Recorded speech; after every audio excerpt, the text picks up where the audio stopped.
O piloto Pato Ward conquistou no último fim de semana, na rodada dupla da Indy em Road America Elkhart Lake, a primeira pole e o primeiro pódio da equipe McLaren na categoria, ao menos desde 1979, quando encerrou a primeira fase da McLaren na Fórmula Indy, uma história que começou em 1970, quando a McLaren já era uma equipe e um construtor de carros bem estabelecido com vitórias na Fórmula 1 e com vitórias e títulos na Can-Am, que era um campeonato de protótipos praticamente sem limitações, disputado nos Estados Unidos e também no Canadá. Em 1970, a McLaren teve o seu primeiro contato com a Indy nas 500 milhas de Indianápolis. Nomes bastante conhecidos testaram os carros da equipe ao longo do mês de maio, como o próprio fundador Bruce McLaren, o Chris Amon, figurinha carimbada na Fórmula 1, e o já campeão mundial pela Brabham, Denny Hulme. O Denny Hulme, que inclusive teve queimaduras, saltou do carro e não conseguiu participar da prova. Os pilotos de fato foram o Peter Revson, que morreria anos mais tarde num acidente no GP de Kyalami de Fórmula 1, e também o Cal Williams. Em 1971, primeiro ano em que foi permitido o uso de aerofólios, ainda que timidamente em Indianápolis, o Peter Revson colocou o carro da McLaren na pole position e chegou na segunda colocação. Em 72, a primeira vitória de um carro McLaren em Indianápolis, mas não foi com a equipe oficial.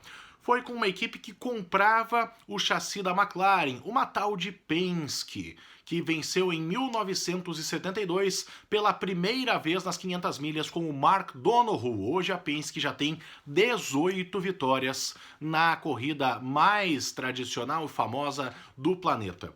Também em 72, naquele outro campeonato, a Can-Am, a mesma Penske e o mesmo Mark Donohue venceram a McLaren com o famoso Porsche 917-30 de cerca de 1.500 cavalos.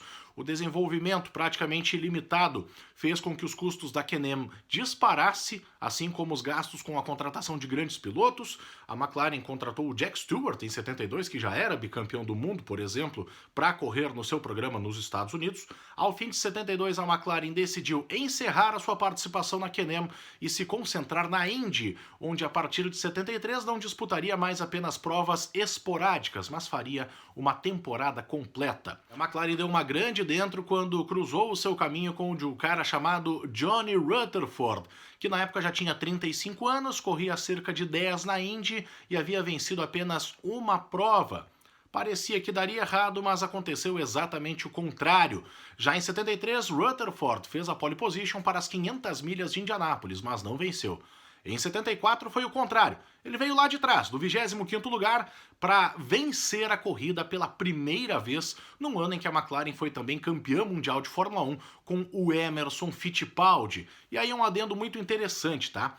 O Emerson Fittipaldi foi campeão de Fórmula 1, primeiro título mundial da McLaren em 74, confirmando o título na última prova, que foi nos Estados Unidos, em Watkins Glen. Dias depois ele foi a Indianápolis para testar o carro do seu colega de empresa, afinal tanto o Fittipaldi quanto o Rutherford eram funcionários da McLaren.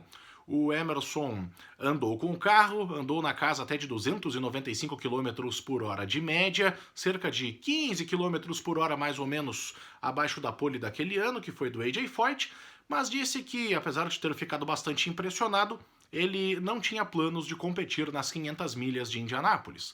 Graças a Deus para nós brasileiros que ele mudou de ideia e 10 anos depois foi o primeiro brasileiro a competir na Fórmula Indy.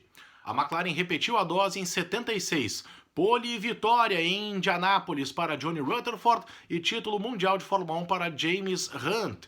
História que ficou famosa no filme Rush, que mostra a rivalidade em 76 entre Hunt e Niki Lauda. E com isso, a McLaren é até hoje a única equipe a conseguir vencer duas vezes no mesmo ano, tanto as 500 milhas de Indianápolis quanto o campeonato mundial de Fórmula 1. A história da McLaren na Indy vai até 79, sempre com Johnny Rutherford conquistando 18 vitórias, 3 vice-campeonatos, 2 terceiros lugares no campeonato, o título nunca veio, além de 2 poles e 2 vitórias nas 500 milhas de Indianápolis.